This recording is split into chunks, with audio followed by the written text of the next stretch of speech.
예, 저는 뭐 이런 제안도 몇 년 전에 한번 한 적이 있었어요. 어떤? 지금 우리 경상수지가 한때는 1,000억 달러도 넘었거든요. 네. 지금 뭐 700억 달러 안팎입니다만 우리 경상수지 흑자가 난 게 해외 직접 투자, 그 다음에 해외 증권 투자로 다 나가거든요. 네. 어차피 그 돈이 나가니까 그 돈 가지고 뭐 세계 가서 핵심 소재 기업들을 인수하자. M&A 하자. 아, 근데 그 일본의 그 우리에게 우리가 수입하는 일본의 그 핵심 소재 만드는 기업들과 똑같은 혹은 그와 비슷한 기술력을 가진 회사들이 많이 있나요? 세계적으로? 글쎄요, 그쪽은 제가 전문가가 아니기 때문에 아마 많이는 없을 겁니다. 많이는 없기 때문에 지금 우리가 당장 일본이 우리한테 그런 압박을 하지 않습니까? 근데 일본이 왜 우리한테가 반도체를 가지고 싸움을 걸었느냐. 네.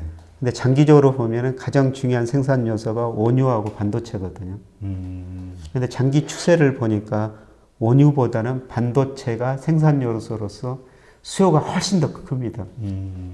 그렇죠. 그러니까 원유보다는 반도체가 더 중요한 생산 요소가 되고 있다는 것이죠. 앞으로는. 예. 예. 아, 지금도 그렇게 되고 지금도 있습니다. 그런가요? 예. 그런데 그거를 특히 디램 같은 데는 우리나라가 70% 이상 생산하니까 그렇죠. 일본이 우리 핵심을 한번 건드린 거죠. 근데 이제 그렇게 건드릴 때는 그렇게 하면 우리가 이제 겁먹고 항복할 거라고 빠르게 예. 이제 기대를 했다는 이야기도 있는데 근데 우리도 막 되게 뭐 불매운동 벌리면서 뭐 이런저런 뭐 지소미아 폐기하면서 반항을 하고 있잖아요. 예. 미중 전쟁처럼. 예. 지금 아베나 그쪽의 일본 정치인들의 생각은 어떨까요? 지금 뜨거 역시 그럴까요? 아니면 아, 뜨거는 안 할 것 같습니다. 예상했던. 예. 특히 저 아베 지지율이 지금 올라갔다는 거 아닙니까? 그러니까 이런 일을 하면은 아베 지지율은 더 올라갈 수밖에 없어요.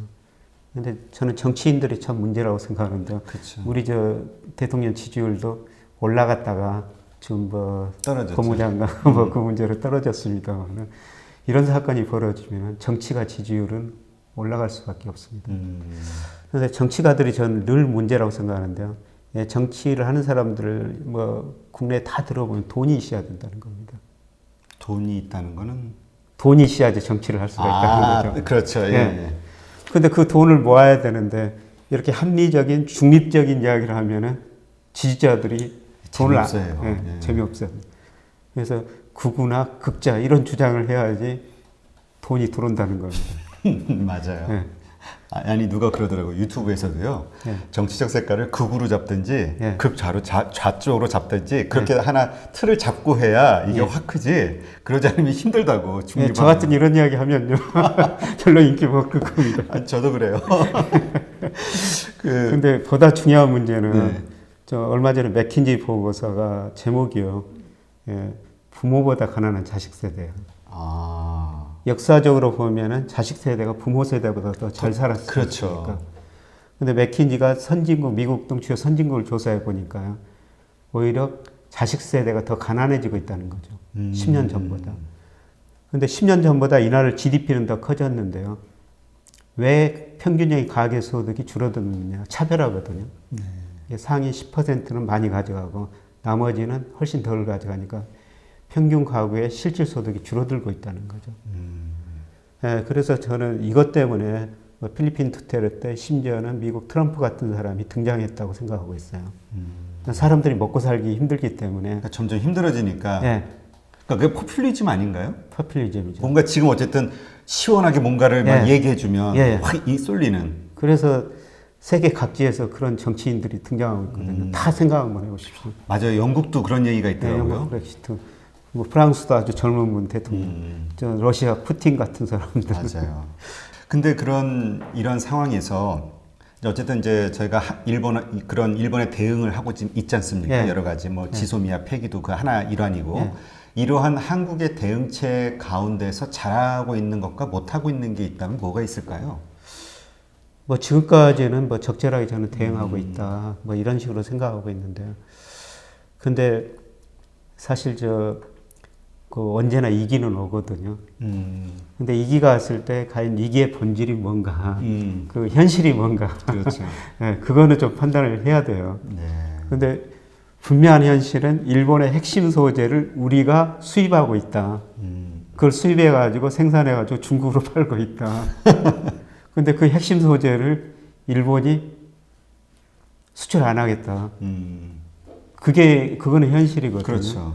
이런 현실을 깨닫고 좀 애교하시는 분들이 좀 미리서 조금 대응했으면은 이런 사태가 발생하지 않도록 대응했으면 좀 좋지 않느냐 그런 생각을 그렇죠. 합니다. 그런데 뭐 전 세계적으로 보면 애교 잘하는 사람들 보면은 정말 그 분야에 오래 일한 사람들이거든요. 그렇죠. 제가 중국 칭찬하는 건 아닙니다만 얼마 전에 중국 대사관에서 초대해가지고 왕이 애교부장 이야기를 한번 왕이 예. 들은 적이 있었어요. 근데 이분이 자기 강의한 연설 끝내고 그다음에 질문을 받더라고요. 네. 근데 굉장히 세심한 질문들이 나와요. 근데 그거를 주저하지 않고 즉시 대답을 합니다. 근데 그러니까 기분이 파악하고 있다는 거죠. 어렸을 때부터 계속 애교관 역할을 애교 업무에 학문대서만 쫙 해와서. 근데 우리나라 높은 분들은 조금 세심한 거 물어보면은 국장 불러다 놓고 야, 이게 맞아요. 어떻게 되느냐 이렇게 물어보지 않습니까? 맞습니다. 근데 잠깐 말씀하셨지만 이게 이제 글로벌 분업 체계화가 되다 보니까 일본이 그렇게 소재를 공급하지 않으면 우리가 이제 또 다음 단계로 중국이나 이런 쪽으로 못 보내잖아요. 네. 그러니까 결국은 이게 한일 간의 문제가 아니라 한일 중 혹은 한일 미와의 관계가 될 수도 있기 때문에 이쪽에서 일본으로 압력이 갈 수도 있다라고 기대하는 분들이 있던데 이건 타당한 건가요? 결국은 일본으로 압력이 갈 겁니다. 다른 쪽 나라에서도요. 예를 들어서 뭐 삼성전자가 반도체를 생산하지 못하는 경우라 가정하면은 반도체 가격이 폭등하거든요. 그렇죠. 예, 그러면은 미국 소비자들, 중국 소비자들 아우성을 칠 겁니다. 그렇겠네요. 예, 그 원인이 일본에 있다. 일본에다 다 문제를 제기할 거죠. 그게 그냥 이렇게 소비자들의 항의 차원에서 끝날까요? 아니면은 정말 그러한 항의들을 바탕으로 정부 차원에서 역시 일본에 강한 압력을 가하는 행위들이 있을까요? 근데 저는 경제가 굉장히 어려워지고 난 다음에 그런 일이 벌어지더라고요. 처음 쉽게는 아닐 예, 거고요. 웬만하게 어려워지서는 뭐 정치하는 사람들이 그냥 넘기고 경제가 정말 어려워지고 사실 경제가 어려워지면은 자기들도 재선 못 하거든요. 그렇죠. 예. 그러니까, 그 전까지 굉장히 큰 진통이 따를 거라는 거죠. 그러니까 일단 우리가 고통을 참 많이 겪어야 될 수밖에 없다는 얘기네요. 예, 그게. 그렇습니다. 참. 근데 요즘 신문 뉴스를 보니까 일본의 10월 위기론이 나오더라고요. 이게 어떤 이유인 건가요? 그러니까 일본이 이거 10월에 소비세를 인상한다는 거거든요. 예. 그래서 일본 기업들도 그렇게 많이 투자를 안 하고 그 다음에 세계 경제 나쁘니까 일본의 수출이 줄어들어요. 네. 근데 소비세가 아마 8%인데 10%로 인상한다는 겁니다. 근데 최근에 일본 경제 성장이 좋은 것은 소비세 인상한다 그러니까 일본 가게들이 네. 미리서 앞당겨서 소비하고 있는 것이죠. 근데 소비세 인상하면은 소비를 미리서 했기 때문에 그 이후로 소비가 확 줄어들 거라는 겁니다. 예, 그리고 지금 일본 경제의 문제점은 뭐냐면은 일본이 미국보다도 지금 훨씬 더 많은 돈을 풀고 있거든요. 돈 풀고 있는데도 엔화가 강세를 보이고 있어요. 그렇죠. 예. 그 엔화 가치가 오르니까 일본의 수출 경쟁이 떨어지고 소비 안 되고 수출 안 되고 그러니까 일본 경제 성장이 내년에 확 떨어질 것이다. 예, 그동안 그 아베노믹스가 성공했다고 그러는데 아베노믹스의 핵심은 이제 물가가 떨어지니까 소비가 줄어들고 기업 매출, 이익 줄어들고 고용 줄어들고 가계 소득 이런 악순환이 반복된 걸 디플레이션이거든요. 그렇죠. 물가가 떨어지니까 그런 악순환이 반복됐으니까 물가 2% 목표를 설정하고 무한정 돈을 풀자. 그래서 그게 아베노믹스 핵심이거든요.